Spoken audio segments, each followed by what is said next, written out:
అండి అందరికీ నమస్తే అండి. ఈరోజు దొండకాయ కర్రీ వండుతున్నానండి. గుత్తి దొండకాయ కదండి, ఇలా అండి. పచ్చిమిరకాయలండి, టమాటా ముక్కలండి, కొత్తిమీర పుదీనా మిక్సీ పట్టేసుకున్నానండి అండి. బిర్యానీ ఆకులు వేసుకోవాలి,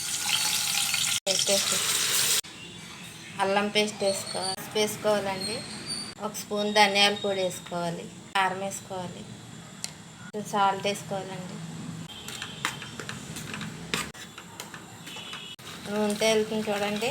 దొండకాయలు వేసేసుకున్నామండి. వాటర్ వేసుకోవాలండి. వాటర్ వేసేసుకోండి.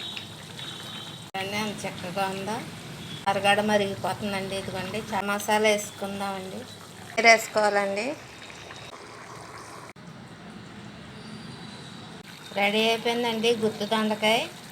నచ్చితే లైక్ చేయండి, సబ్స్క్రైబ్ చేసుకోండి, మర్చిపోకండి.